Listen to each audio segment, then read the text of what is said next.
welcome to episode 482 of the podcast devoted to the classic and sometimes not so classic genre cinema, or in this case, genre television of yesteryear. It's Monster Kid Radio, and I am your writer, host, producer, Derek M. Cook. The music that you're hearing right now is the song Grabbed by the Ghoulies. It is from the new, I guess it's a single, from Underwater Bosses, and you can find them at underwaterbosses.bandcamp.com. This is one of two tracks on their new release. The other track is called The Leg Nest Monster. You can find them over there at their Bandcamp page, or you can just go straight to underwaterbosses.com. However you get to them, let them know that you heard about them here on Monster Kid Radio. Big thanks for letting us play their music this week on the show. So, this week's episode is something that I've been looking forward to for a very, very long time. Anytime I can work a conversation in about Robert E. Howard, I'm going to jump at it. So, you know what? I thought, what would be better than, if I want to get my Robert E. Howard on, than to just talk about a Robert E. Howard story. Well, there were no Robert E. Howard films back in the day. However, there was a television program. We're talking about Thriller, which was the excellent anthology series hosted by Boris Karloff, one of the patron saints of Monster Kid Radio. They adapted the short story Pigeons from Hell, and I figured, you know what? That's what we're going to talk about, and I'm going to do it with my friend, David Heath. David is also a huge fan of all things Robert E. Howard. We've done panels together over the years. We run in some of the same circles, and, you know, he's a fellow podcaster. He's a fellow, I guess you'd call him a lurker. You know, those of us who go to the Lovecraft Film Festival, we'll talk about that here in a second. He's just a great guy, and he knows his stuff, and we could have talked about Robert E. Howard for days. Not going to make you listen to that podcast here. Instead, you're going to get a efficient conversation about Thriller's Pigeons from Hell, as well as a few other things Robert E. Howard related. Now, I was shocked when Kenny said he had a segment for his look at Famous Monsters of Filmland that had to do with Pigeons from Hell, but he found something. He found that this particular episode was mentioned in the magazine. So you're going to hear his amazing look at Famous Monsters of Filmland. That's coming up here soon, too. Now, I mentioned a second ago the HP Lovecraft Film Festival. This is something that longtime listeners know I look forward to every year. This is one of the highlights of, well, living in this area, really. I mean, it's something that I look forward to. It's something that I love, and it's something that I'm going to miss this year because with everything going on, they are going virtual. There will not be a physical film festival or CthulhuCon this time around. There will be a virtual screening or two, or 3 or 4. I'm not sure exactly how they're going to put it together yet. And I don't know if there's going to be panels or Q&As or anything like that, like they've done in the past as well. I just know that we will not have that in-person community that we normally have down at the Hollywood Theater the first weekend of October. I'll keep you guys and gals posted about that, because as much as it's disappointing that the festival will not happen in the physical form that we're used to, because it's going to be virtual, it means even more people can take part in at least watching some of the fun movies, feature-length short films, documentaries, whatever, that they bring in. And we're trying to come up with some pretty neat extra things on the side to coincide with the Kickstarter campaign that they'll be launching to finance this virtual film festival. Again, as I get more information, I'll make sure you guys and gals get that information as well. There will also be a link in the show notes to the HP Lovecraft Film Festival over at our website, which is monsterkidradio.net. Also on our website, you're going to find our contact information where you can email me about anything that you've heard here on the show over at monsterkidradio@gmail.com, or if you want, you can call and leave us a voicemail at 503-479-5657. That's 503-479-5MKR. Also, check this out. I just appeared on somebody else's podcast, Steve Turek, friend of the show. If you've been to Monster Bash, you know this guy. He is always there, willing to help anybody out, make sure everybody's having a good time, and he's not really even associated with the Bash. He's just another fan like us, and he's another podcaster with his children, Ben and Michaela. The podcast is called the Diecast Movie Review Podcast, and I just appeared in episode 27, where I got with the three of them, and all four of us talked about a Jim Kelly film, Black Samurai. Yeah, that was so much fun.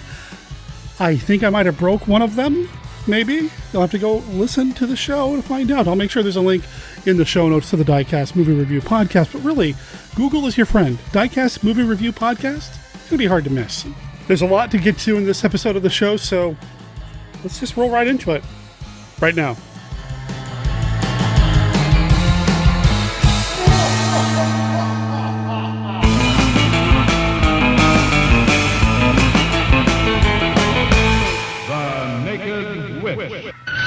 Mercy! The most chilling, most terrifying motion picture you have ever seen.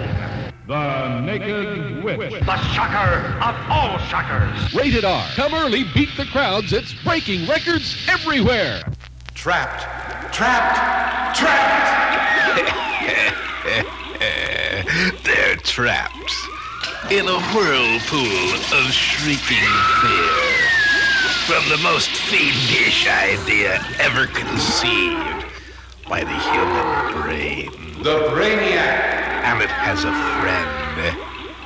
She was beautiful, desirable, and not altogether human. The curse of the crying women. Together they will trap you in a whirlpool of horror.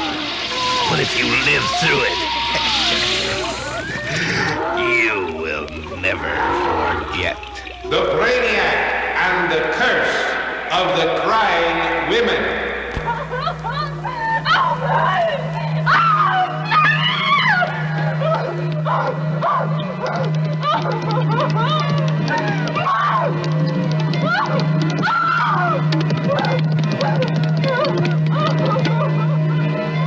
There are some doors that should never be opened. One of them is the door to the shuttered room.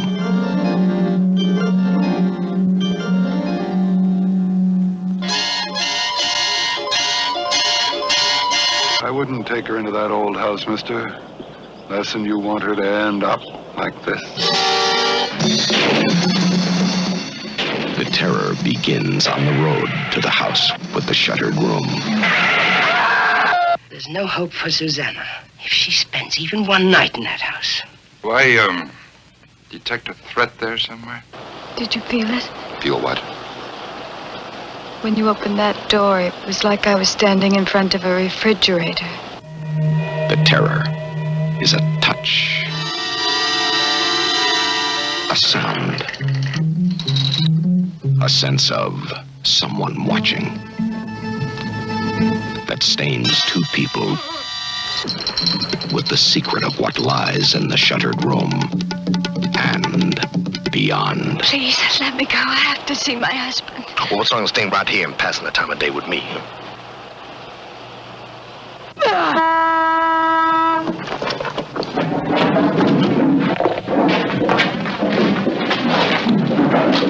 Hey, Chief. That sure is a lovely wife you got there. And, you know, I hear tell she's just as pretty all over. You wouldn't happen to know what your wife's doing right now, would you? Hey, maybe Ethan knows what this guy's wife's doing. Maybe this guy's wife knows what Ethan is doing. Because maybe they're doing the same thing together. Wait a minute. Let me help you.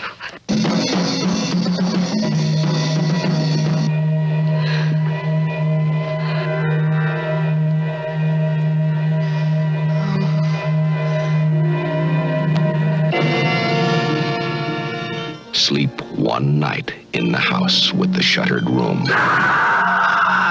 and you may never want to sleep again.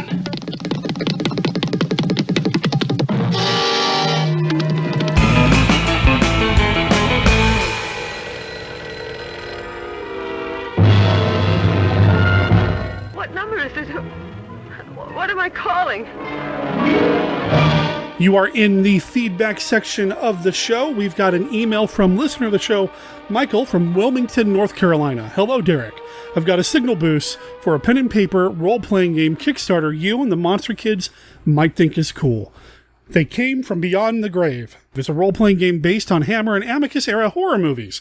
It looks pretty cool, and previous work by this company has been top-notch. They also have an expansion book for the 1950s era called They Came from Beneath the Sea that covers all the slimy lagoon dwellers you could ask for. I'm pulling out my credit card tonight. I thought this would be right up your alley. He also goes on to say that he's been watching the Saturday streams, the Monster Movie Kid Club over on Twitch, and that they've been a welcome relief from working in healthcare these days. Thanks for all the hard work. P.S. Also, if you're looking for new content to expand the stream, just con Stephen D. Sullivan into running the Chill RPG so you can play Mark Temple. Okay, there's a lot to unpack here. First of all, they came from beyond the grave. Looks like a lot of fun. I don't know how many of you guys and gals are gamers, if you've done Dungeons and Dragons or anything like that, or maybe any superhero games or anything, but I used to be a gamer. I haven't played a game in a long time. I haven't rolled the dice in a long time, when it comes to role-playing games anyway. But I went and I checked this out, and it looks pretty darn cool. So it is something that I'm going to be paying attention to. It doesn't fund for another 21 days. I think this looks really neat. And then the comment that he made about Steve Sullivan and the Chill RPG, we've talked about this with Steve on the show in the past.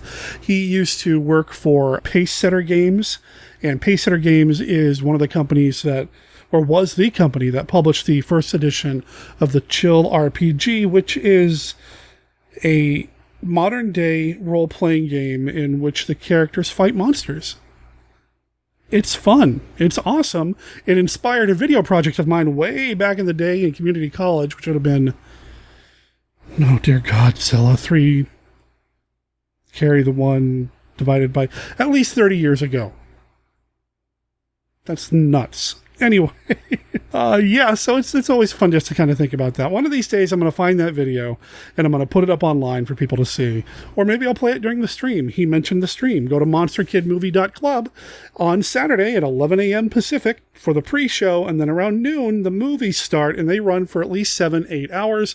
The way I've been doing it lately, and the way I'm going to do it again this weekend, is we're going to have some scheduled movies, including chapters 4 and 5 of the Phantom Creeps serial, Werewolf of Washington, The Manster, just all sorts of cool stuff. But at the end of the night, we do a secret screening. Well, what's the movie going to be? It's a secret. I can't tell you. You're just going to have to come on over to watch it with us in the stream. It's totally free to watch. And then on Tuesday, we've been doing the Monster Kid Astronomy Club, where we do a shorter version of this. We start at 4 p.m. Pacific, with a pre-show around 3:30 or so, and it's at least 2 science fiction movies.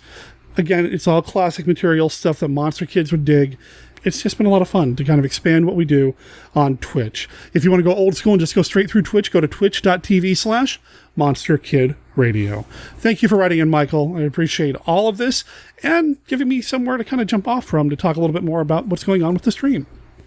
The other bit of feedback that I got was an email from Dr. Tong, Mark Peterson, and he sent me a link to SaveYourCinema.com. And this is basically a change.org petition type site where we are petitioning the government to help make sure that funds are being made available for the business owners that run movie theaters, so these movie theaters can continue to exist and be there for us once we're through the corona apocalypse. It has to do with the Restart Act, and I'm not going to pretend to know everything about it. I'm not going to pretend to talk politics here because politics, but check it out if you're interested. Go over to SaveYourCinema.com. They even have a form letter all ready to go. Just copy and paste, and you can send this message straight off to your congresspeople. So check that out. And Mark, thanks for sending that in.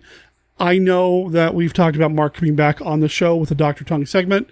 With everything going on, it's kind of hard for him to do what he needs to do to keep his business going while helping to support us here on the show, and I totally get it. But Mark, anytime you want to come back, you are more than welcome.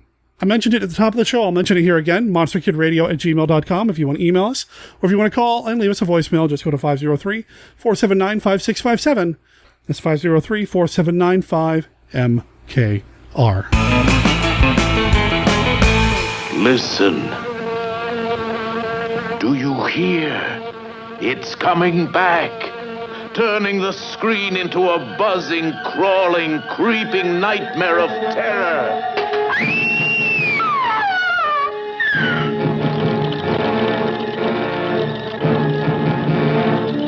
This is the son of the original Fly, daring to explore the forbidden science of transmigration that brought horrible death to his father. You look as if you've just seen a ghost, old man. It was the Fly. Fear that will fasten its choking grip on you. as his weird experiments spawned the twisted monstrosities of a living hell. The Rat Man, whose hands and feet are changed to paws. The living corpse who rose from his coffin. And the return of the Fly, seeking revenge with 1,000 eyes. Smashing anything that stands in his way. Suppose he does come here. What if Philippe does not have the mind of a human, but the murderous brain of the Fly? Then he will have to be destroyed.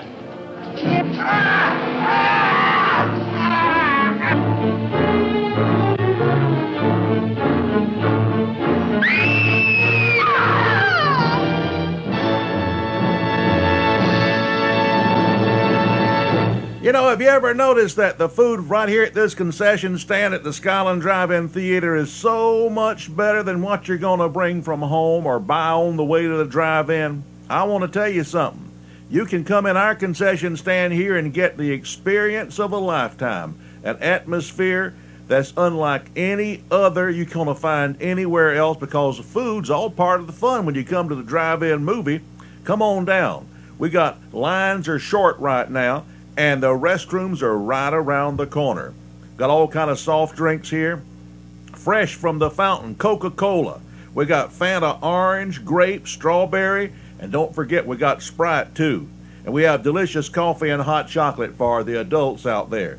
Your favorite candy bars are here. We got Baby Ruth, Zagnut, Zeros, Chicken Dinner, Bit of Honey, Snickers, Milky Way, and all are only 15 cents. The concession stand's open. Come on down and have some fun and get some good food for the family. Let's have some more music for you right now. Hello there, Monster Kid Radio heads. This is Kenny with a look at Famous Monsters of Filmland.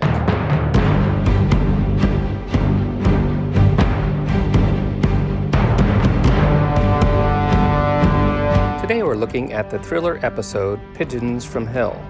Thriller was covered in an article from FM 138, which was dated October of 1977. In an article entitled The Golden Years of Terrorvision, written by Ronald Waite. It began with this. Thriller, 1960 through 1962, was and is my all-time favorite horror show. The sets, the mood, the makeup, and the plots were all superb. Hosted by Boris Karloff, the critics of that time said, "We'd rather see someone like Hitchcock as the host. Karloff is too sinister." I disagree.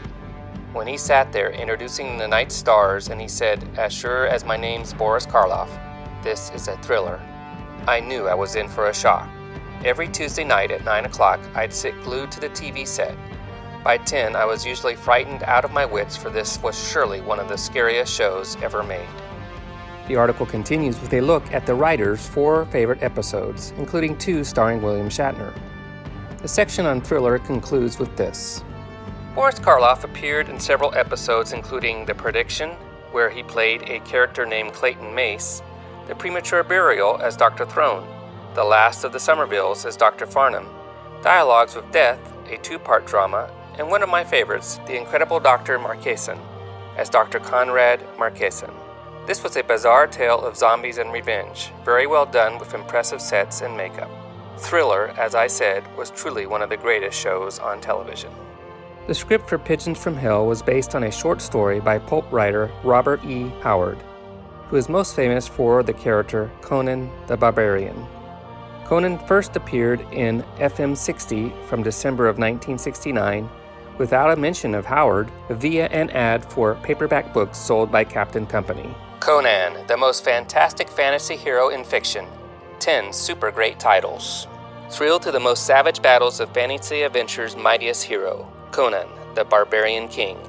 A powerful giant driven by animal lust, he braved the savagery of enemy hordes and sinister magic with a fierceness that knows no equal in adventure fiction. Get these triumphant epics of sword and sorcery. Order your copies by coupon. Conan's first screen appearance was previewed in FM 179 from November of 1981 with a picture and this brief text. Irresistible, indestructible, incredible, Conan, king, barbarian, swashbuckler. He was a barbarian in the time of the Hyborian Age, in a period which lay between the glory of Atlantis and the recorded history of the modern world. As a youthful adventurer, he began his heroic ascent to a position of gigantic stature in the legendary lands of the ancient eastern hemisphere of Earth. Robert E. Howard, the creator of the character Conan, who flourished in the 30s of legendary fantasy magazine Weird Tales, lived and died without probably ever dreaming in his vivid imagination that one day his warrior of antiquity would become a modern movie hero. But there's every indication that muscles are in, and this Christmas Conan will be muscling his way in between such already established heroes of the past, present, and future as Superman, Luke Skywalker, Han Solo, James Bond, and Tarzan. Before long, every schoolboy and schoolgirl will be able to spell Schwarzenegger as well as a college graduate. Knock knock. Who's there? I scream. I scream who? I scream Conan. Editor Ackerman was last seen running that way, with a roaring barbarian in pursuit. A full-blown article about Conan the Barbarian appeared in issue 185 from July of 1982. It included this information about its literary source, as well as a full synopsis. Conan was born in the pages of Weird Tales magazine in 1932 in a story by a young Texan named Robert E. Howard. From 1932 to his untimely suicide at age 30 in 1936, Howard penned some 18 Conan stories. After his death, they saw spotty publication until the mid-60s. It was then that Conan's popularity rose with the publication of a series of paperback books, edited and augmented by news stories by Lynn Carter and L. Sprague de Camp, and they have seen almost continuous publications through the 70s. That is all for this week's look at Famous Monsters of Filmland. We will have more next week. For MKR, this is Kenny saying adios. Changed it up a little bit this time around. Instead of doing the music from a random 1940s public domain horror film, I decided to play some music that was a little bit more appropriate for Conan. I can't think of Robert E. Howard's Conan the Barbarian without thinking about the film score for the original Conan the Barbarian film, and you just heard an arrangement of that music by the Celestial Eon Project. Kenny, thank you for putting that together. I am such a fan of all things Robert E. Howard. I'm not going to get into it too much right now. However, if you go over to the show notes at monsterkidradio.net, I will put up a list of everything that you can get your hands on through Amazon if you are interested in reading more about Robert E. Howard. The books that Kenny mentioned that were for sale through the Captain Company, the ones that have the editions and the edits by L. Sprague de Camp and all those are okay to kind of get into Howard fandom. They're not awful, but they do have some additions that a lot of Howard scholars and purists and fans who have gone on to read the original stories have problems with. If you have those books, great, but I'm going to make sure there are links to some of the collections that have been released over the years that are just straight publications of his original transcripts, no adding anything to it, no editing this or that out, just his straight up stories, his poetry, all of it. His work has meant so much to me over the years. I hope if you're a fan of Robert E. Howard, you enjoy what David and I are going to talk about here in a second. Kenny, thanks again for all your hard work. I appreciate it, my man. Thank you. A house of high fashion, a dazzling whirl of elegance, of exotic, extravagant beauties. An adventurous journey into the devastating allure of the most sophisticated women and their intimate secrets. Suddenly, these lace curtains ignite a drama that will lacerate your emotions. Blood and black lace. Who is this shrouded, sadistic, sordid fiend who maims and murders? Why this bloodthirsty orgy, this holocaust of lives? Blood and black lace in bleeding color. For shattering, shivering, shocking experience.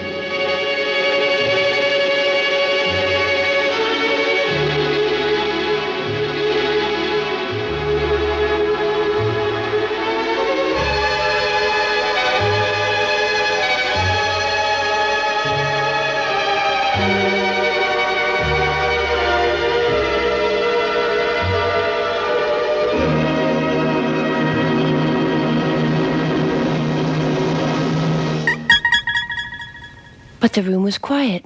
Had it been a nightmare? What woke him? Was the candle in the antique mirror moving? Was there something standing by the curtains? Was he mad? The Crimson Cult. So terrifying they won't let us tell you about it here. She'd wandered alone. The passageway between the walls was damp and musty. She dropped her candle. And then I heard it. Now she has no head. It happened in Horror House. I was there. A nightmare combination of shock and terror, and you're invited behind forbidden doors. Horror House stars Frankie Avalon and Jill Hayworth. The Crimson Cult features Boris Karloff and Christopher Lee. See them together for the first time, but don't see them alone. Rated GP. Hi, this is Sarah Karloff, and you're listening to Monster Kid Radio.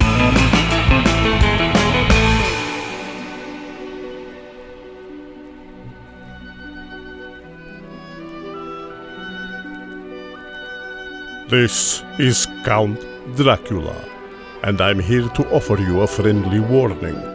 Derek and his guests often get excited, and occasionally this results in revealing key plot points of the movies they're discussing.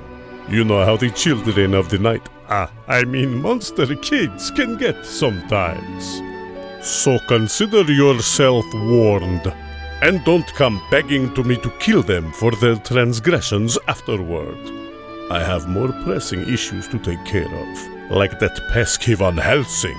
Listeners, I've had this guy on the show before, but only in group settings, like when I go to the Lovecraft Film Festival or to a movie screening, I get him on the mic. But this is the first time we're doing a one-on-one traditional MKR episode with my friend David Heath. Welcome to the show, sir. How you doing? I am very excited to be here, and I am very excited about what we're going to be talking about. I know that the topic, specifically the author, is a topic that we could talk about for hours. We have a little bit, like at the Lovecraft Film Festival and that sort of thing. And we'll talk a little bit about the author. In January, we did a panel together about one of the author's creations. That's right, we did. That was what? That was Wizard World PDX. And I still have that footage around here somewhere. I have recently rearranged my workspace, and I'm not able to find all my SD cards right now, but I did record that panel, so maybe you'll see it at some point. I think your family also recorded some video of that, so there should be some record of that at some point. So stay tuned. I'm excited. So since we've spoken in person and seen each other, and it's been a while because of everything going on in the world right now, you've got a podcast. Yes, I do.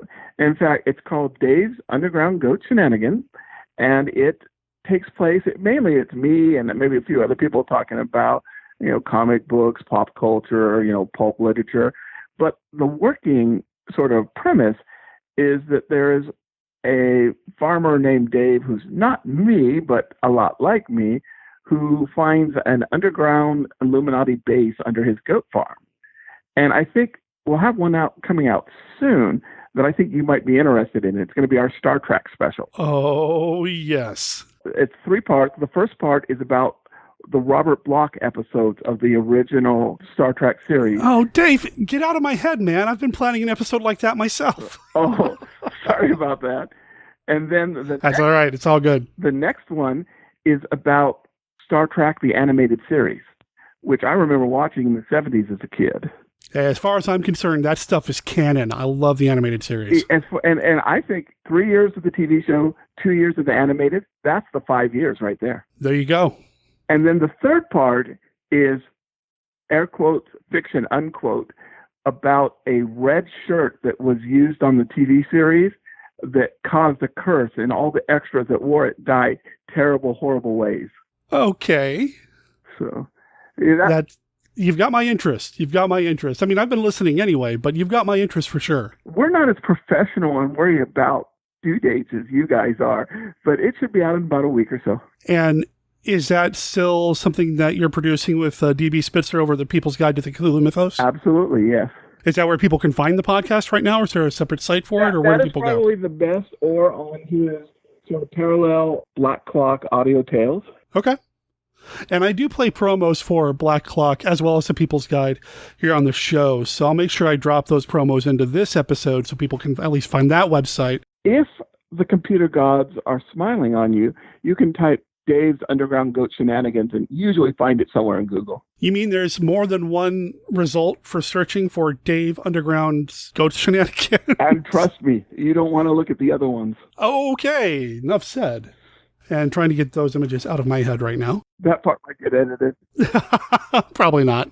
Dave, we have traveled in the same circles for a long time, and when we go to conventions, we inevitably end up talking about something exciting and interesting to both of us, whether it's the author of the short story that originated the thing we're talking about this time around. Listen, I don't know why we're dancing around it. It's in the show notes. We're talking about Robert E. Howard stuff, so you and I always end up talking about Howard somewhere. And I think the next time I see you, we'll probably end up talking about Howard again, as well as maybe like government conspiracies when it comes to flying saucers. But, Robert E. Howard's going to be at the top of the list. I mean, you and I both love Howard. Is he your favorite writer? I don't have a favorite writer per se. I have ones that I love, and I would put him up on the top, yes. And let me tell you how I got introduced to Howard. That's exactly where I was going with this. I want to know about your background with Howard. Well, okay, so I'll tell you the story, and I think it'll explain things better. I was always, ever since I was 13, a big H.P. Lovecraft fan. And as Robert E. Howard, I kind of knew who he was. I knew Conan, but I didn't really consciously, if I'd read anything, I didn't remember it until I was in college. And when I would get depressed, or not depressed, but overwhelmed, I would go to this local bookstore, and I would just I calm down, I relax by looking at his books. And I came across a book by David Drake, who I loved. He was mainly a combat science fiction writer who did Hammer Slammers. And he had a book called Cthulhu, the Mythos, and Kindred Horrors, which was basically a horror writings of Robert E. Howard. And I opened it up and I read the first paragraph, and it talks about this dark life that Howard lived. And it talks about how he, committed suicide in the first paragraph. And it got me. At college, I didn't have a lot of money, but I went and I bought this book. So in ways, David Drake introduced me to Robert E. Howard.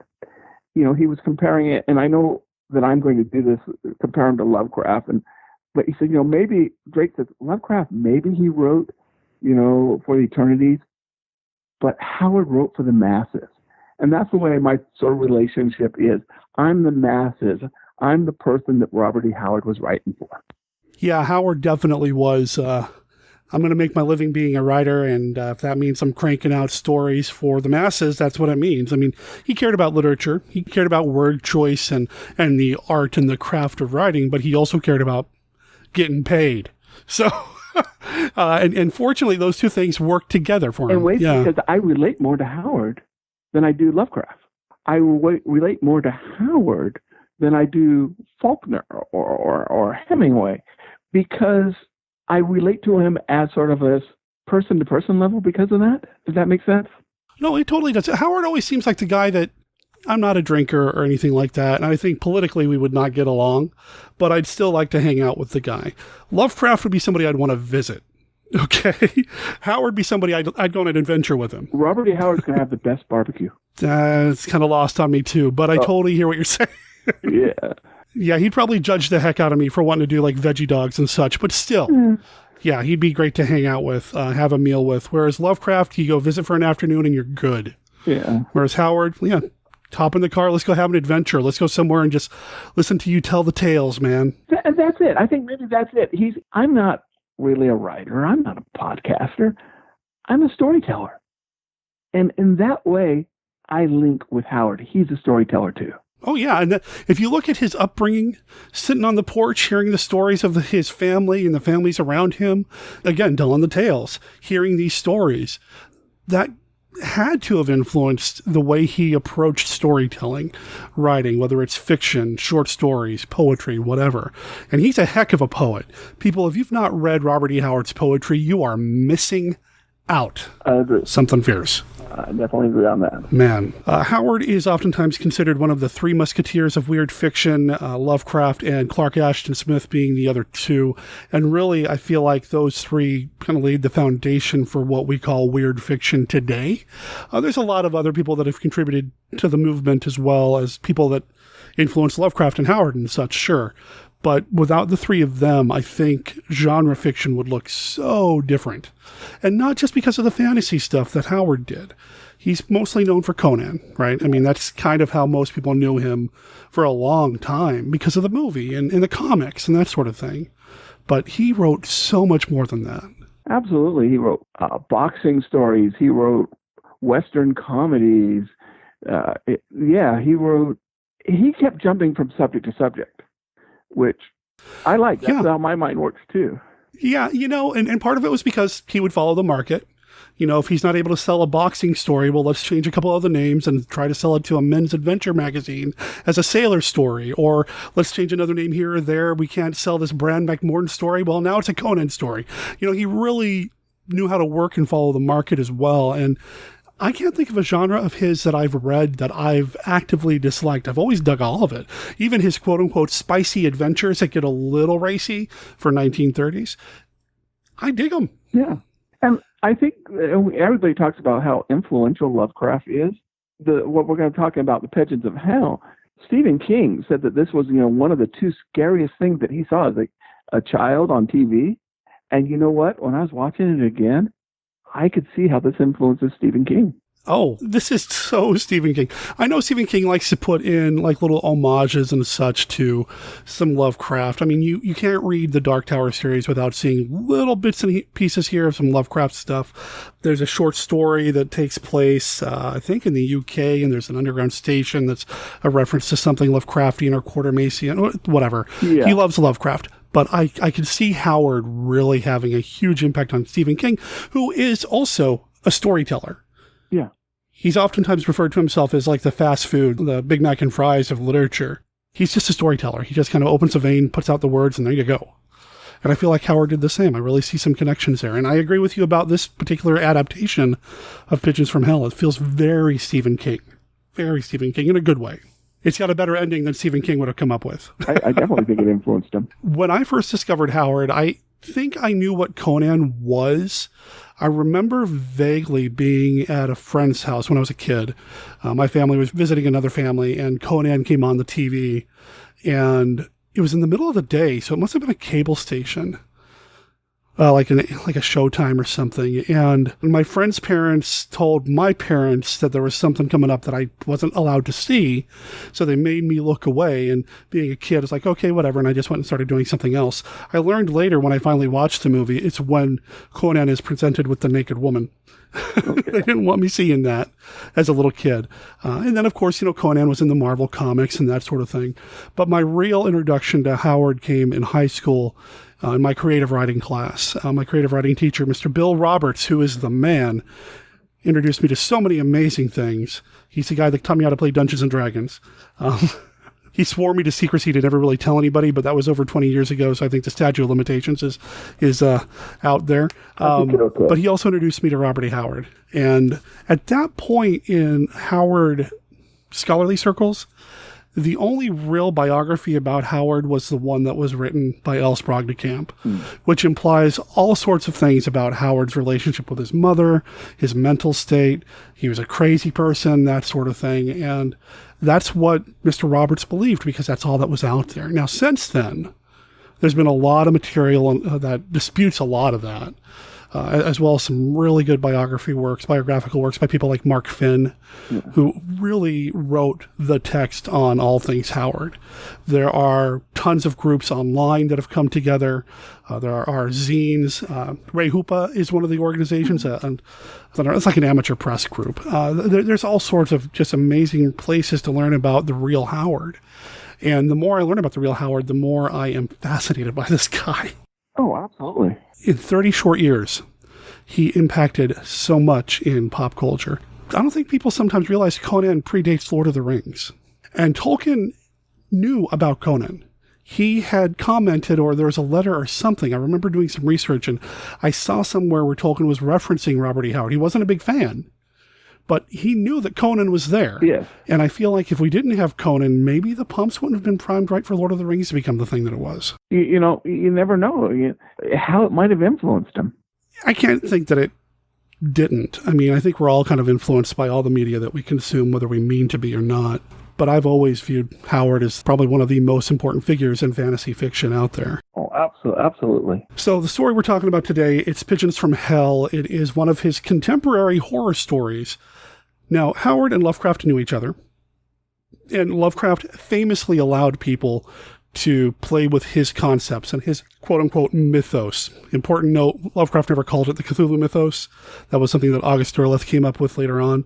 But Lovecraft didn't care. If somebody wanted to talk about Cthulhu, Nyarlathotep, or any of the other outer, all that stuff, it was okay. And Howard would oftentimes write stories referencing some of those things, and would create things in his own stories that Lovecraft would use. And then just kind of back and forth. It was a very fluid sharing of information. And I feel like that once Howard and Lovecraft started communicating, Howard started writing these horror stories that are just visceral. And isn't it Stephen King that called it like written by thunder, like reading thunder, something along those lines? I think so. And definitely Howard borrowed stuff from Lovecraft, but he gave Lovecraft one of the things he's most famous for, and that's Arkham Sanitarium. That first appears in a Robert E. Howard story, not a Lovecraft story. I was going to bring that up because you've mentioned that on a panel that I was on with you. Yes. Arkham, big part of the Batman mythos at this point. No Howard, no Arkham, no Harley Quinn. All these things, you can look and draw these connections. Exactly. And I just want to say it because, my chance here, we lost one of the greatest this week with Denny O'Neil. He's the one who oversaw the Arkham Asylum in the Batman mythos, and he's the one, that agreed this is the name we're going to use, and he loved the pulps. That one conversation I had with him, he just stood up, and he grew 2 or 3 inches when he was talking about the pulps. So again, influence. Yeah, and I was going to ask you about that as well, because on that panel you mentioned speaking to him and actually getting that information directly from the creator of, or the person overseeing the creation of that particular comic. It's just fascinating to see how everything kind of stretches out and goes back to Howard. For me, that speaks volumes. Oh, absolutely. And I don't think outside of Howard scholars, people just realize how influential he is. Fascinating stuff.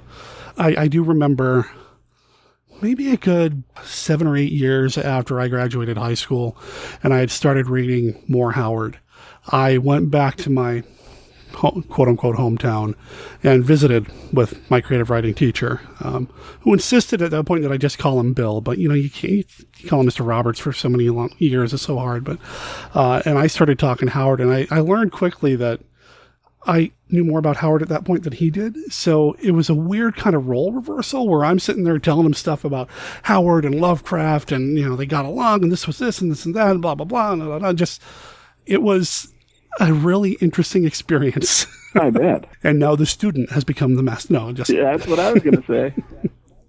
I want to talk some more about this particular story, and specifically, we're going to talk about the episode of Thriller, and we'll talk about Thriller here in a second, but my man, there's something we got to do. The Classic 5! Yeah, and this is something that you told me before we started recording.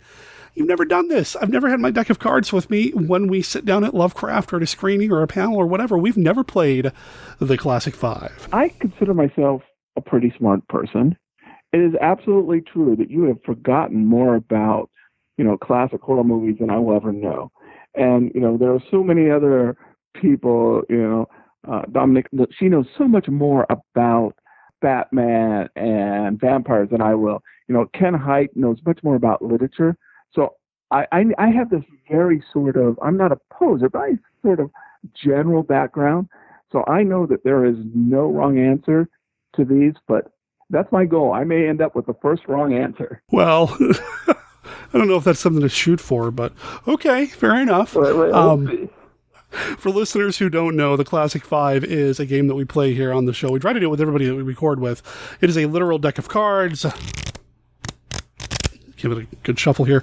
Each one of these cards has a this or that. Which movie do you prefer style question. They're icebreaker questions. There are no wrong answers, David. Okay.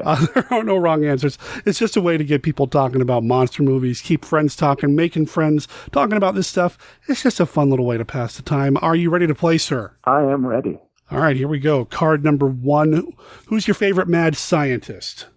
This is going to go into the first mad scientist ever, and that is Hawthorne Rappaccini's daughter. And Rappaccini is the first mad scientist, as far as I'm concerned, in literature. You might want to argue Pygmalion or something like that, but he is the trope codifier. And I love him as a character. He just wanted to make this creature. He was more that he could create it than trying to take over the world. So I would say Rappaccini is my favorite mad scientist. And you've mentioned this at a panel that I've sat in on before as well. And I actually remember writing that down thinking I need to learn more about this, and then I never did. So thank you for reminding me. It's a good story. Right on. All right, card number 2. Favorite Ed Wood film? Oh, no. Are you going to say Plan 9 because you were on Plan 9 by 9? No, and I like Plan 9. There's nothing wrong with that, man. Although, I'll tell you what I really enjoy. He did a series of commercials for the LA market. And when I saw Plan 9 in theater, they ran a bunch of them, including this one where this white hat cowboy and this black hat cowboy are facing off to fight, and then they find out there's a boot sale, and so they go off together to buy boots. In hindsight, it's kind of hilarious, and they leave this girl behind. So I kind of like the Ed Wood commercial. I have never seen that, but now as soon as we're done recording, I'm going to hop on YouTube and try to find it. So he tried to make a living as making commercial director, and he's got some interesting commercials out there. But in general, I would say definitely Plan 9. Okay. Oh, boy. Card number 3, Christopher Lee or Bela Lugosi? So here's what I'm going to say. I'm going to say Christopher Lee, because I'm in charge of this meeting at work. And afterwards, I always leave the trivia. And we just went over Christopher Lee trivia, how he could have been an opera singer. They tried to recruit him. Some of his missions are still classified from World War II and afterwards where he went Nazi hunting. So as a human being, there's very few people, if you say Christopher Lee that's going to beat Christopher Lee. Lugosi was in the army too. I mean, he served in the military as well in his homeland. So just, Oh, sure. No, absolutely. But I don't know. There are no wrong answers. No wrong answers. You know that Christopher Lee was the only person to work on Lord of the Rings that actually met Tolkien? Yeah, he was a huge fan. Lee was a very literature-driven guy. He read Tolkien like once a year, I think I read somewhere. He read, oh boy, Frank Children is going to kill me. The guy who wrote The Devil Rides Out. Dennis Wheatley. He read Dennis Wheatley, and I think did he meet Dennis Wheatley as well? But either way, he would bring these great pieces of literature to studios to try to get produced. And I had heard that he had met Tolkien himself, and he was close with the family. Yeah. So there's very few people, you say Christopher Lee or George Washington. I'm probably going to pick Christopher Lee. Now I want a Mount Rushmore with Christopher Lee on it. Yeah. Christopher Lee or Teddy Roosevelt. Give me some time. I got to think about that one. Oh, wow. Okay. What was that? Was that card number 3? That was 3. Card number 4. This comes from the Monster Bash expansion deck. Don't worry, you don't have to have gone to Monster Bash to answer this. What classic monster movie would you show as part of a double feature with the original King Kong?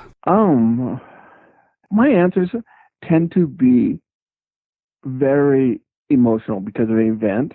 So I would show the original King Kong, and then I would show King Kong versus Godzilla. King Kong versus Godzilla. Nothing you've ever seen can equal the thrills of this extraordinary motion picture. Nothing you've ever felt can equal its awesome fury as the mightiest monsters of the ages clash in the battle of the century. It sears the emotions with shock and terror. It staggers the imagination. All new in color. King Kong versus Godzilla. And the reason why, I remember going over to one of my friend's house, and we were like 9, and we were watching this, and we all acted it out. And if I could ever have an experience in my life that would bring me back to the time I was 9 years old, with all my friends acting out King Kong versus Godzilla, I would do it. Wow. And I've mentioned this here on the show. King Kong vs. Godzilla was the first one that I sat down to watch start to finish. And I saw it in a theater setting with a group of friends. Scott was there. Scott Morris was there. And a few other people there. And just the theater was packed and we all had just had a grand time watching it. It's a pretty important film for me too. So interesting choice, man. I like it. The same part, I'm going to say I have an emotional attachment to King Kong because the first time I remember seeing it, it was with all my cousins and my grandparents and my parents. So, yeah, I mean, and I love both the movies, but they both have a very emotional connection to me. Excellent choice. Excellent choice. See, no wrong answers. You're doing just fine. Final card. Let's see if you can get this one right. Comes from the Hammer expansion deck. Peter Cushing as Van Helsing or as Dr. or Professor or Baron Frankenstein? Okay, I'm going to say Van Helsing because this is where I answer wrong. I have not seen him as Frankenstein. You've not seen any of the Hammer Frankenstein films? No, I have not. I've seen I've only seen the vampire ones. Interesting. I might have to sit down with you and watch some classic Hammer Frankenstein because they're good, man. If you do, I will make some goat cheese hors d'oeuvres and we can some vegetarian goat cheese meals and we will snack down. Right on. Well, since you haven't seen any of the Frankenstein films, you know what? I'm going to go ahead. I'm going to draw another card. Okay. We'll call this the bonus card, bonus round. Which movie do you prefer, Tarantula or Them? Again, when I was a kid... Oh, no! We would act out Them. You know, it wasn't... We would play, you know, sure, we played, you know, World War II soldiers or something, but we would act out Them, and especially because I lived in the greater LA market, and Them takes place in LA area. So it got shown all the time. And so, yeah, we would act out, you know, on the beach fighting these giant ants. So again, I have this incredible emotional attachment to Them. You know, I think movies tend to do that if they hit us at just the right time, usually in our youth. They just have this impact on us in ways that reverberate years later. You know, I may have gotten away from a lot of my previous zombie movie loving life, right? But Dawn of the Dead still does something to me because of when I saw it and what it made me realize and that sort of thing. And of course, I grew up a Star Wars kid, you know, and I'm not alone in saying the Star Wars influenced me in a tremendous way.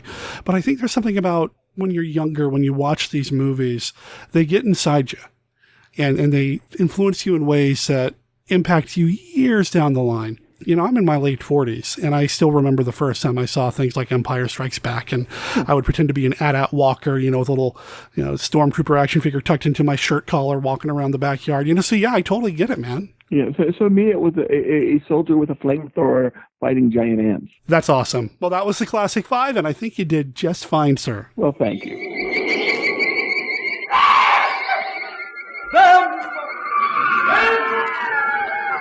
Watch out for them!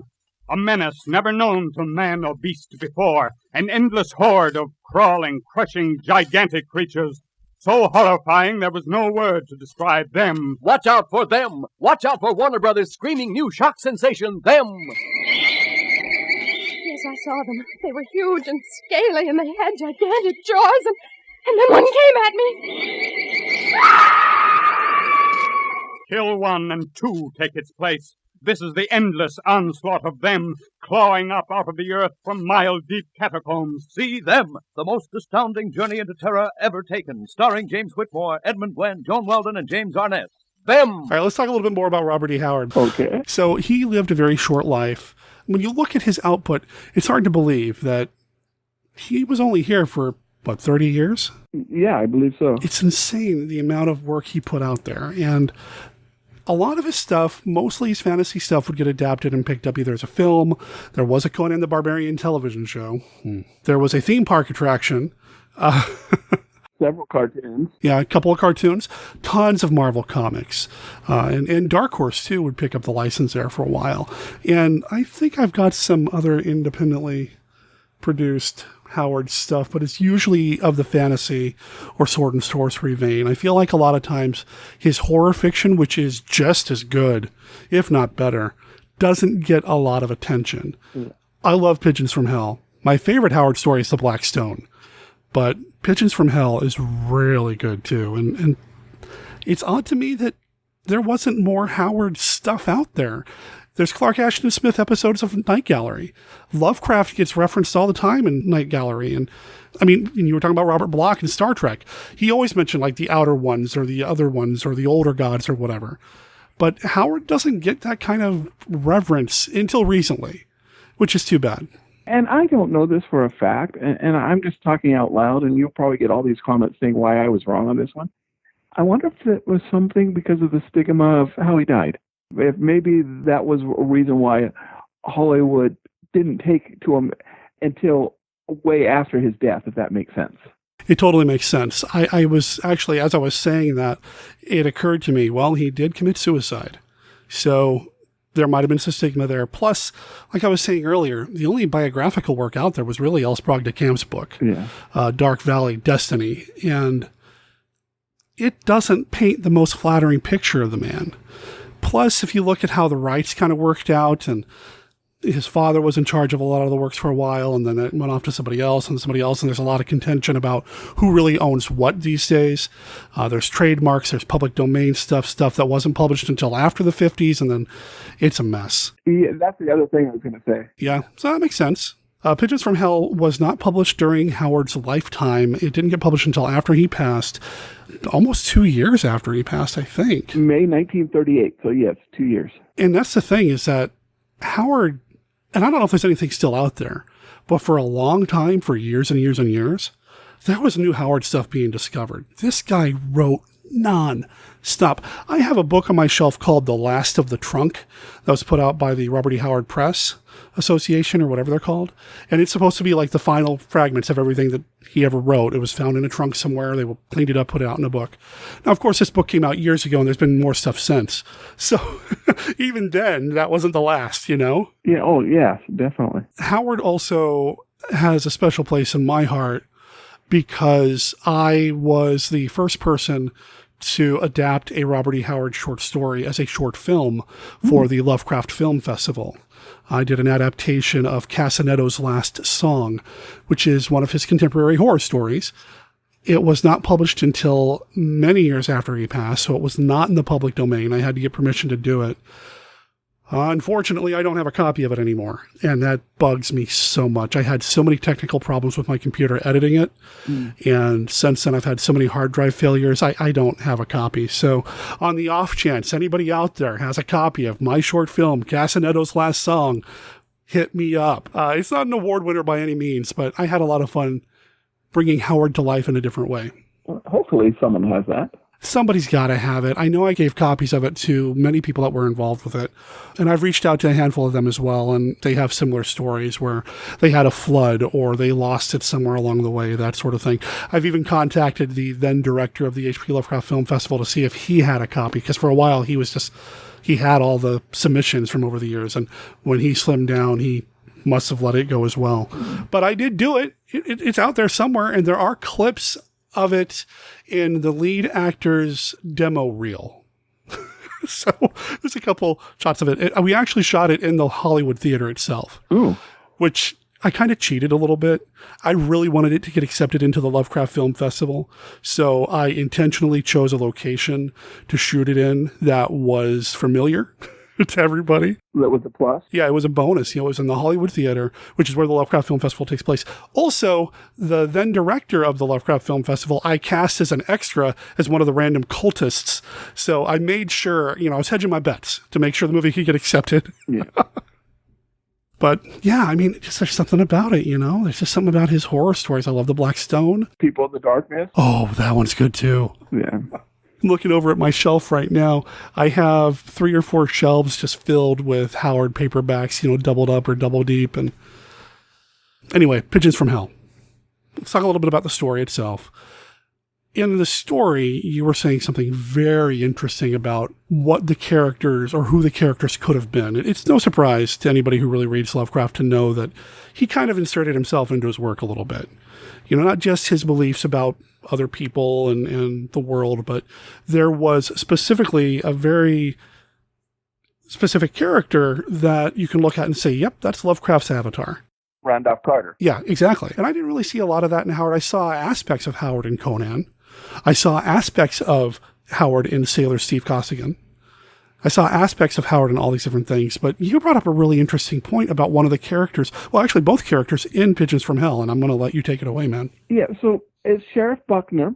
Now, there's a Kirby Buckner that appears in another contemporary story. And there's some others that the narrator is never named. It's first person, and it's probably the same one. And when I first read this, I forgot the name of the actor here. I love his portrayal, but it was completely different than the way I saw him reading it in the short story. He came off very much as a cowboy. In the short story, he had a cowboy hat. He was riding a horse when we first see him. You know, he has a six-shooter, and he's described as being stock and dark hair. And I really do believe that at least the appearance and a lot of that is not only Robert E. Howard, it's who Robert E. Howard wanted to be.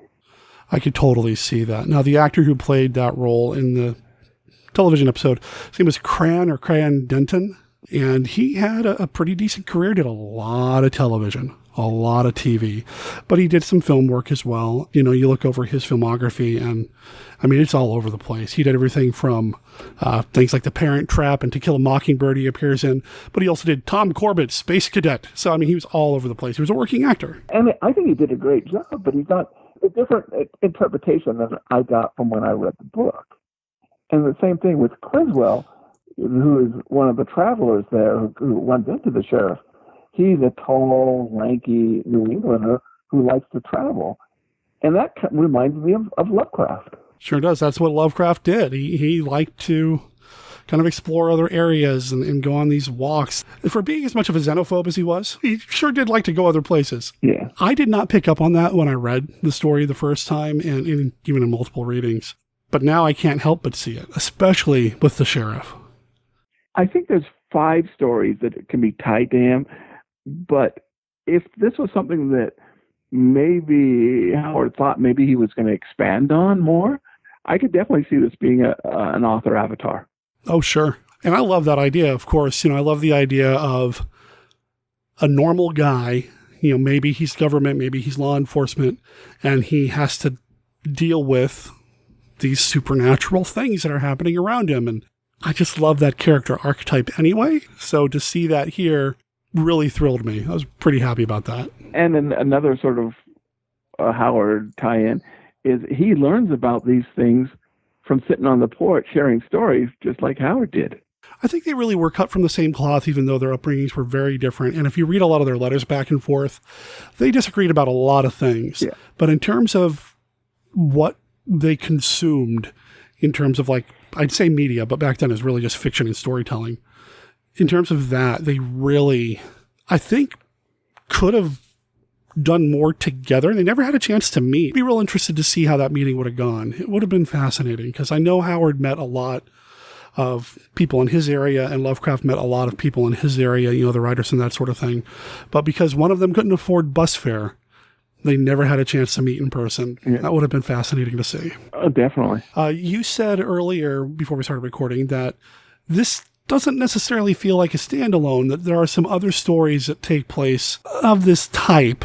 Yes, and the most famous, and this has Kirby Buckner, who I have no reason to doubt is Sheriff Buckner, but it could be a family member, and that's Black Canaan.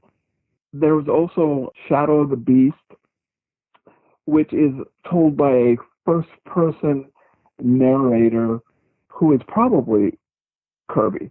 And then there's a couple more that I've heard, but I've not been able to track down, and that's Moon of Zimbabwe, or Zimbabwe, I can never pronounce that word, and Black Hound of Death. So the Zimbabwe, or the Zimbabwe, which we find out is the monster at the end, that is a Howard-created word. It is often now used to mean a female zombie, but it was a term created by Robert E. Howard. There you go, contributing to the popular culture again, right? Yes. And these stories take place in sort of an area that I've actually been in when I was younger. It's the Arkansas, Louisiana, Texas border. It covers things like Texarkana, New Boston, Texas, Monroe, Louisiana, Rayville, Louisiana, El Dorado, Arkansas, Fordyce, Arkansas. And I could really see if he'd gone more with this, this would have been Robert E. Howard's Miskatonic Valley. And yes, I have been out in those woods at night, and they are creepy, and it is dark, and there are a lot of animals. So that is a perfect setting because it's got both the West, but it's still got some of this decadent Faulkner South. So that's an amazing setting for him to use. It's rich with gothic kind of overhanging mood, but it is definitely its own thing. It is regional horror. Yeah. And I would have loved to have seen more stories. So now I want to see a series of stories with Buckner, Sheriff Buckner doing all this stuff. Always not really believing it at first, but for whatever reason decides he's going to believe what he's up against. And yeah, I just want to read more Buckner stories now. And I think that character might be up for grabs. That character might be in the public domain. So I need something else to consider writing, but still. Now, something that I saw here when I was in the South. So it's now starlings. But when I was in the South, you would see starlings migrating, and it would literally be this line of birds going from horizon to horizon. And you would see it for about 30 minutes until it would end. And my understanding, and I don't know about that area, but until the passenger pigeon died off, that it used to be like that with pigeons. But I could imagine seeing these. Pigeons are much bigger, louder birds than starlings. But I'm sitting here watching this horizon to horizon.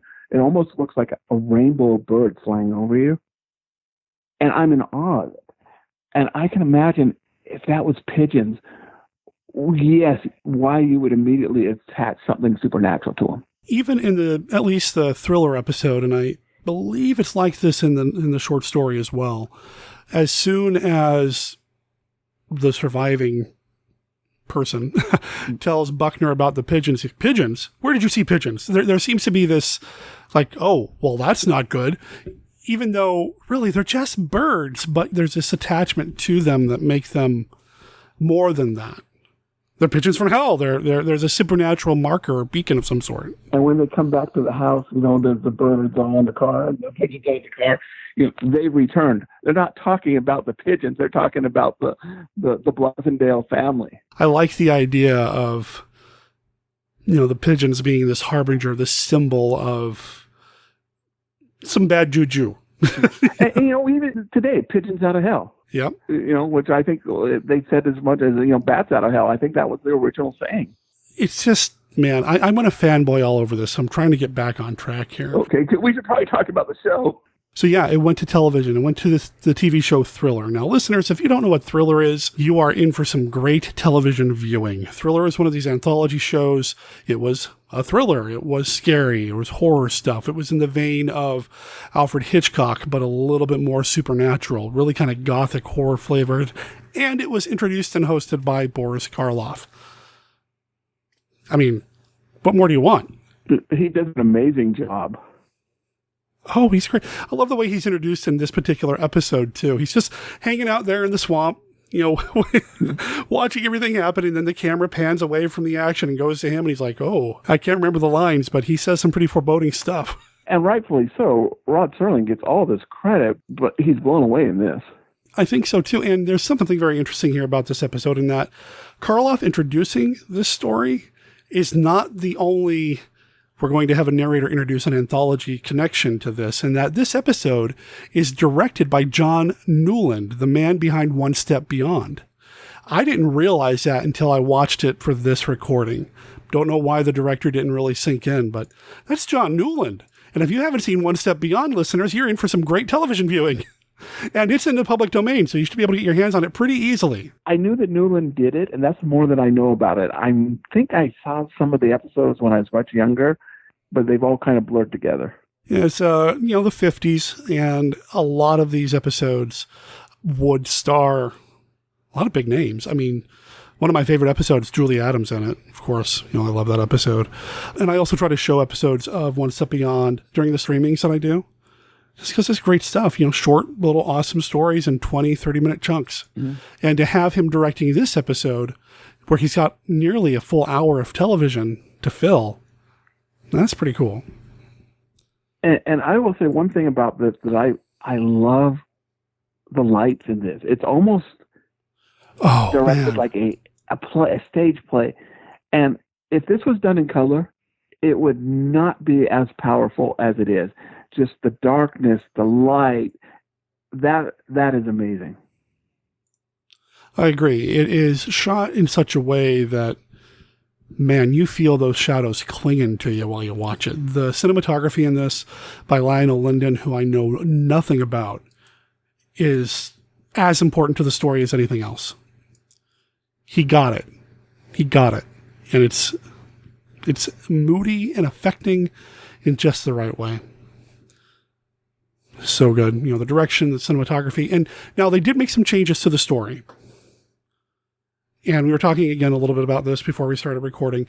Instead of two friends, it's two brothers now going on this sightseeing adventure, looking at old houses, old architecture. So instead of Griswold, you've got Timothy.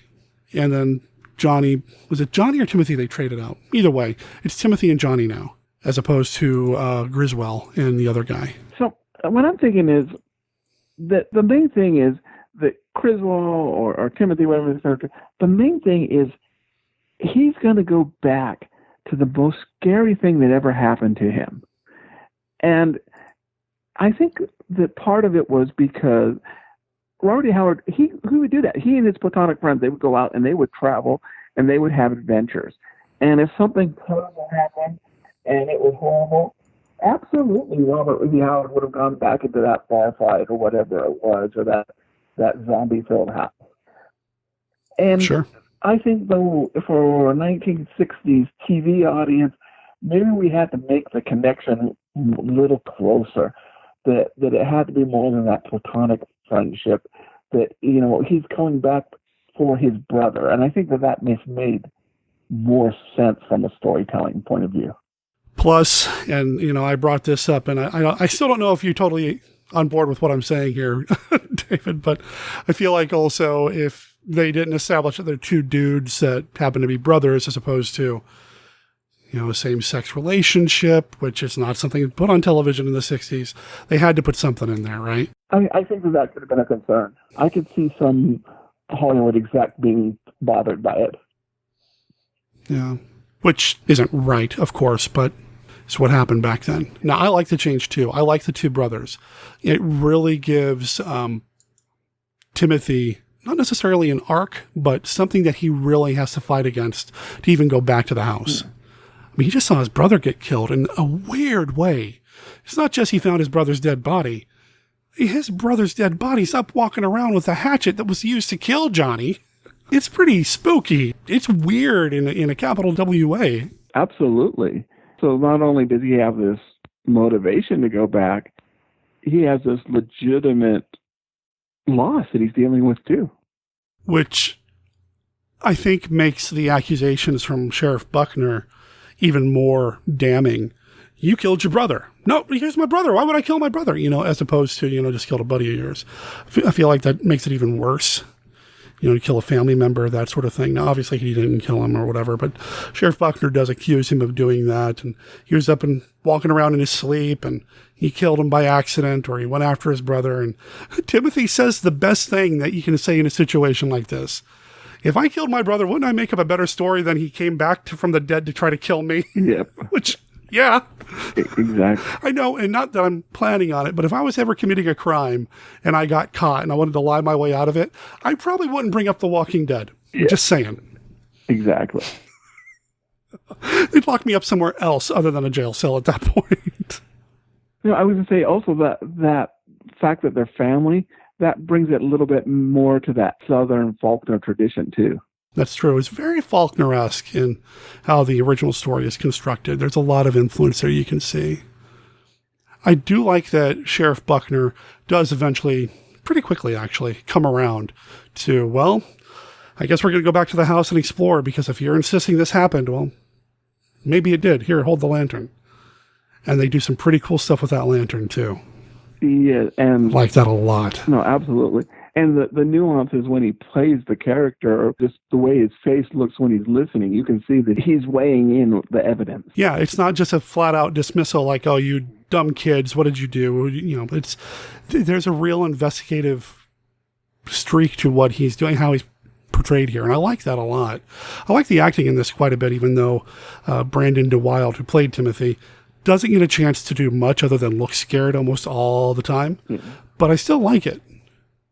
Do you want to talk too much more about the story? I mean, it's an interesting setup. There's some weird voodoo-like stuff happening out here. Is there anything else you think we should mention here? You've got this antebellum mansion, and where a murder takes place, but you not only have now the brother and brother relationship, but you also have the family that lived there before. This whole idea that evil can exist in a place after the evil people die is just that is a trope that Howard dug and he could really work with. This is a haunted house story. I mean, amongst everything else that it is, this is a haunted house. There are some evil things happening here. And the evil things that were done here by people infected this place, just seeped into it. I certainly see a lot of haunted house trappings in here, which is, again, something Stephen King was good at. So the ghosts are more physical than we're used to. They're more tangible than we're used to. Yeah. This is a zombie story, sort of. So, yeah, sure. You're right. It's sort of, as spiritually, it's a ghost story. In addition to everything else that it is. It's not just, hey, haunted house. I mean, there's a lot more to it than that. Like you said, the threats are a little bit more physical. It's basically a zombie story. This is something I could have covered on Mail Order Zombie back in the day, and probably would have given it its highest rating possible, because I love this episode so much. It's one of my favorite thriller episodes. It absolutely survives the test of time. It is very timely in the fact that their clothing and the car and the black and white, but it's still absolutely, even though it's period, it absolutely is. It's timeless. It is a timeless story. I think so too. I absolutely could believe if somebody told me, "Hey, there's a cabin like that down here in Louisiana that I've gone to," and you know they talk about this story that happened at this old plantation a couple of years ago. I totally believe it. Totally believe it. There is one other thing that I wanted to mention, actually: the makeup. I used to do special makeup effects. I love makeup, right? I love special monster effects. I love that stuff. There is a close-up of her hand, Eulali's hand, that looks phenomenal. Absolutely. And I love how it starts out of focus. They do a really good job of kind of hiding a little bit the effect of Johnny's head being split open by the axe or the hatchet, which is what happens in the story. You don't see brains falling out and a lot of blood. You see some blood on the hatchet. You see a little bit of dark stuff on his face, but most of it's hidden in shadow, and it's very effective. But when you meet Eulali, who, you know what? Count Dracula gave the spoiler. She's the Zuvembi, okay, of the story. And the way she looks, her face looks great. Her character design is great, but that hand, it's like if you took Elmer's glue and rubbed it all over your hands and then let it dry and then just slowly started picking away at it so it looks like your skin is kind of flaking off or flaying off. It's like that, but 10 times better. And the fingernails look like they could pop off at any moment because it's just that old. Absolutely. And that desiccated. It looks so good. The fact that it was done in 1961 too. Yeah, so this predates Romero. So at this point, zombies are voodoo or conjured by magic, which is actually my preferred style of zombie. So it speaks to me on that level too. So you don't have them running around brains or whatever, they're just the Walking Dead. And at one point, Timothy even gets charmed, enchanted, possessed. He hits his head and starts walking around like he's going to go do something. It's spooky. It is spooky and scary, and that anybody is that vulnerable to be taken over by whatever presence is in this house. It's scary. Yes. And it kind of also that Buckner was able to resist it. that kind of is, again, that folk trope of the sheriff full of common sense that he's able to overcome the magic because he's got a better idea of what, it's new to him, but he's got a better idea of what he's getting into. Yeah, and I wondered if that's a little bit of Lovecraft's influence on Howard's writing at this point. I don't know where they were in their relationship when he actually wrote this story to begin with. But in Howard's world, the more you know, the worse off you are. So if you're a book-learning, well-educated college kid, you're in trouble in Lovecraft's world. Whereas in Howard's world, if you're a little, I mean, that might be the same here too, but the heroes are the ones that are more blue-collar. Yeah. You know, more common sense driven, like you said. That's why I like Buckner so much. You know, we can nitpick all the different changes. I think there was, but 80% of the story is very faithful. Yes. They shorten it instead of 2 days, you know, it takes place in one night, but, you know, you got to do that for television. Yeah. It's a faithful retelling. I think so too. They did eliminate some of the racial issues that the short story had, and I don't necessarily want to get into that. I mean, I will say, and I think, David, you agree with me, there's no time and place for that here now. It shouldn't have been there to begin with. But Howard did grow up in a small oil town that blew up once oil was discovered, and his upbringing did not necessarily make him the most tolerant of various people of other skin colors. So just say that. No, but he was actually more tolerant than a lot of others. And I mean, that's not a defense. He was. Yeah, he has some very interesting African-American characters. But you're right, there are some he really does. That just aren't, we don't need now. I wasn't able to reread the short story in its entirety before we started recording, but what I did reread, I'm reading it and then I realized, with everything that's happening in the world right now, is this something we want to talk about? And we're not going to get political here on the show, just racism bad. I think is pretty much what we want to say here. That should be the least political statement out there. I would hope so. There should be no politics. I would hope so. There should be no politics with that statement. Now, I want to comment a little bit on the screenwriter here. The teleplay was written by a guy by the name of John Newland, I believe is how you pronounce it. Now, I don't know anything about this guy, other than he's written a couple of things that we've covered here on the show. He has written The Screaming Skull, which has some kind of spooky stuff happening in it as well, in an isolated place, a big house.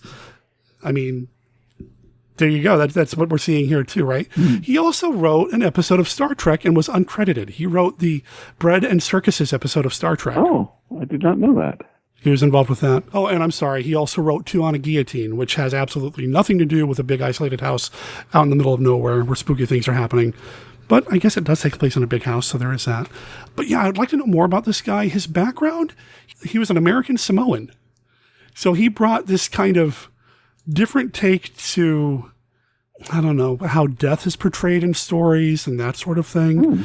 He really relied on his multicultural background for a lot of his work, apparently. Like I said, I don't know much about the guy. I'm skimmed a little bit on Wikipedia and Blackgate's website and a few other places. He grew up in Hawaii, and it seems like an interesting guy. I'd like to learn more about him. And now that I know he's got a Star Trek connection, I'd like to know even more. Definitely. Now, we said here that this was not the only time this was adapted. It was adapted by multiple radio stations. I have a recording from the local radio station KBOO here where they did an adaptation or a reading of it, which is pretty cool. I'm sure it's been done a few other times as well, but it's been adapted as at least 2 different comic books that you were mentioning earlier before we started recording. So it was done in 2 comic books. So the first one was in 1988, and it's by Scott Hampton. And it's out of print, but I was able to find an anthology that had it. But for some reason, all the dialogue was taken out. So, you know, the art was great, and the art was exactly how, you know, I thought the characters would look and the house would look. But for some reason, at least the anthology that I was able to read it in, the dialogue, it was just the balloons, the word balloons were there. Then Joe Lansdale did it for Dark Horse in 2008, and it's a modern adaptation, which Amazon is supposed to bring my copy in a couple of weeks. So we've done this a couple of weeks later. I could have told you a little bit more, but I do know it's 2 sisters. So instead of 2 brothers or 2 friends, it's 2 sisters who are inheriting the house. And I am told that it changes the story, it plays with the story, but keeps the spirit the same. And instead of just the two, they actually have 3 friends come with them. So instead of 2, it's 5 people. And it's the 2 sisters that are basically inheriting the house.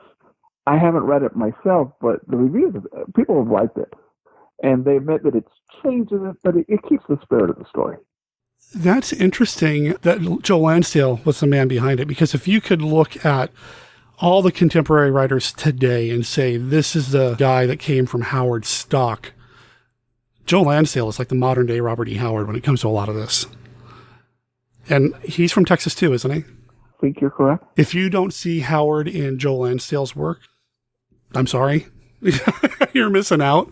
But Lansdale's another one of these guys who writes westerns, horror, science fiction, suspense stories. And he wrote comic books. I mean, he's all over the place. He wrote some Batman the Animated Series. There's another Batman connection for you. Yeah. I'm actually excited about getting the book, but it got delayed, so I'll get it in about a week. I'm real curious to hear what you think of it. I've not read it. The art looks good. What I've seen looks good. Well, let me know how it is. I'll add it to my wish list if it's something I need to add to the Robert E. Howard collection I have around here. Have you heard the KBOO adaptation of the story? No, I have not. Listeners, I might find a way to make sure you guys and gals can get your hands on that. Check the show notes. I would love to hear it. What else do we want to say about Pigeons from Hell before we start wrapping up? Yeah, like I said, we can nitpick all the different changes, and there are. But I think it's faithful. I think it's faithful to the spirit. I think it's faithful to the story, which you don't see a lot in stuff now.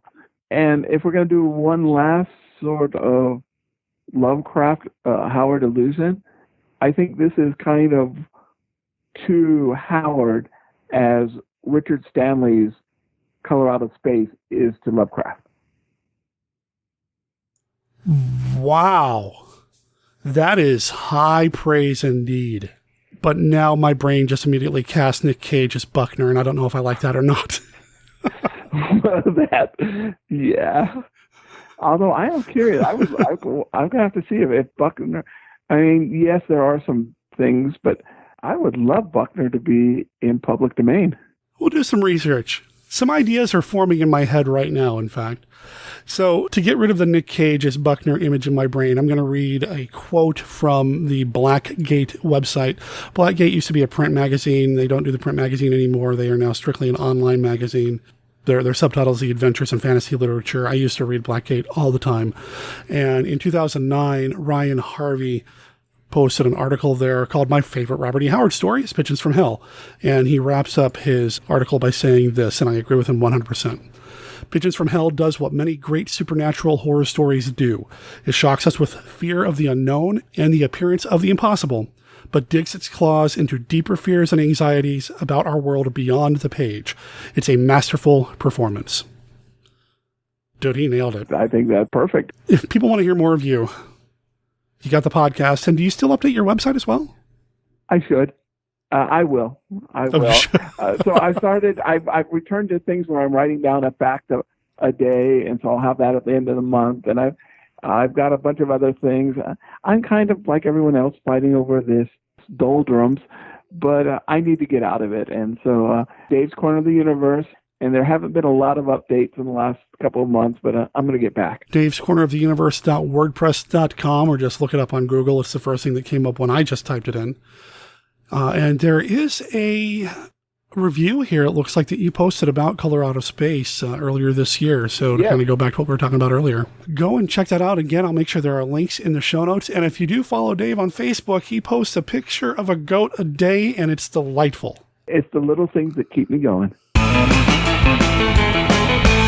A couple of things. I feel kind of bad. I feel like maybe I dominated the conversation because I just get so excited about Robert E. Howard, and I don't get a chance to talk about Howard very often on any of my podcasts. I did include a little throwback to a previous podcast of mine in there. I hope longtime listeners of everything that I've done in the past enjoyed that. And Dave has made some changes. Dave's Underground Goat Shenanigans is still there, and the Star Trek episode he talked about, is still there as well. However, I know that since he recorded this with me, he and D.B. Spitzer of the People's Guide of the Cthulhu Mythos and Black Clock Audio have been working feverishly to put something special together. Everything that I know, which isn't a lot, is getting me very, very excited about what they're going to be doing. It's going to be a podcast about media and pop culture and all of that, but it's going to be a little bit more too, and I think it's going to be special. So follow along with Dave and DB Spitzer over at the People's Guide to the Cthulhu Mythos website. That's pgttcm.com. I'll make sure there's a link in the show notes. You can also follow up with Dave at Dave's Corner of the Universe.wordpress.com. David, next time I have you on, I'm sure we'll talk about Howard because that's just what happens, but let's find a movie that, oh heck, let's just talk Howard some more. Greetings, listeners. It is I, DB Spitzer, beckoning you closer to the People's Guide to the Cthulhu Mythos. Learn of terrible meetings in lonely places, of cyclopean ruins in which vast staircases lead down to abysses, of nighted secrets, of complex angles that lead through invisible walls to other regions of space and time, and of hideous explorations in remote and forbidden places. This is an exploration of the Cthulhu Mythos. pgttcm.com, darkmyths.org, Apple Podcasts, Stitcher, Podbean, or wherever you find your podcasts. Suddenly, a man dies at the controls of a train. Suddenly, a car swerves to destruction.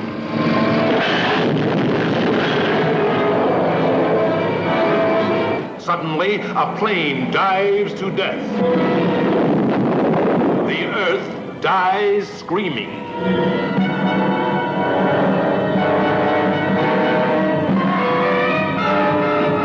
Suddenly, death descends on the four corners of the earth, and only a handful of human beings survive to live in fear, powerless to combat an unknown terror. Turn it off. Who are you? That away, I'm not the enemy. I don't know who the enemy is.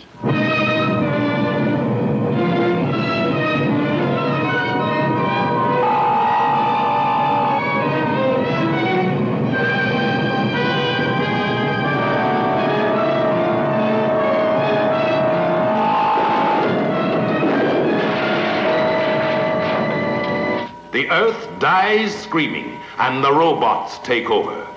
Starring Willard Parker, Virginia Field, Dennis Price,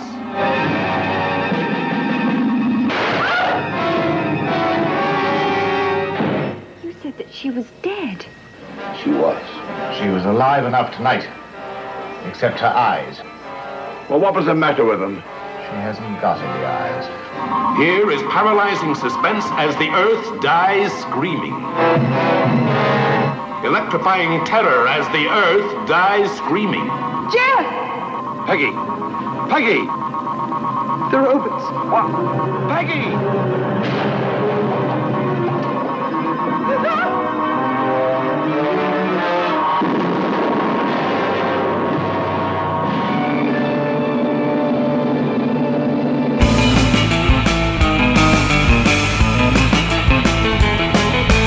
That brings us to the end of this episode of Monster Kid Radio. Thank you so much for sticking around, being part of the show, listening to what we do here, retweeting tweets, sharing posts on Facebook, letting people know on Instagram, tattooing the Monster Kid Radio logo into your forehead. Whatever it is you do to support the show, I appreciate it. But if you did tattoo the logo on your forehead, picture it didn't happen, bro.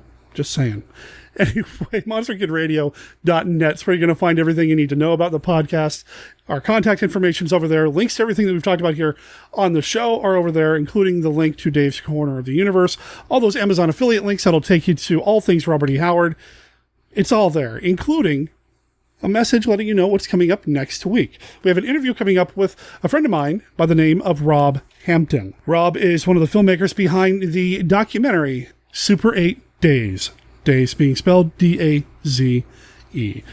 This is really exciting for me because one of the things that I love about old issues of Famous Monsters of Filmland or Castle of Frankenstein or any of those old magazines from back in the day, a lot of times they would feature these student filmmakers, these monster kids making these backyard epics, that sort of thing. And, you know, what I wouldn't do to get my hands on some of that stuff, just to check it out, see what it's like, you know?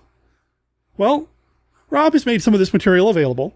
We showed his Super 8 Days documentary on the Saturday stream, and this weekend, we're going to be showing 2 of his short films as well.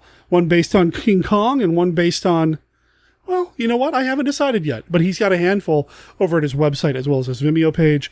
We'll talk a little bit about that next week when he's here on the show. Also, check this out. If you want to do your homework ahead of time, Super 8 Days is now available to stream on Amazon Prime. The documentary is only 15 minutes long, but it's going to fill you with hours of joy. I guarantee it. So go check that out. Just make sure you come back here next week to hear the interview with Rob. Saturday is the big Monster Kid Movie Club scream, whatever. Just head over to monsterkidmovie.club to join us at 11 a.m. Pacific for the pre-show, noon-ish Pacific for the movies. There's a live chat that goes on the entire day. It's a lot of fun. Also pay attention to Facebook because I'll be putting together an event page for this weekend's screenings, screamings. I'd love to invite you to come along. Join the fun. Stay for one movie or stay for the whole thing. Otherwise, check back at the stream on Tuesday for the Monster Kid Astronomy Club, or just come back next week for the next episode of Monster Kid Radio. Between now and whenever, remember that Monster Kid Radio is a registered service mark of Monster Kid Radio, LLC. All original content of Monster Kid Radio by Monster Kid Radio, LLC is licensed under a Creative Commons Attribution, Non-Commercial, No Derivatives 3.0 unported license. Of course, that doesn't apply to the song Grabbed by the Ghoulies. That is copyright 2020, the Underwater Bosses. You can find them at underwaterbosses.com, underwaterbosses.bandcamp.com. They're even on Amazon. Just look them up. Let them know that Monster Kid Radio sent you. My name's Derek M. Cook. I'll talk to everybody next week. Ciao.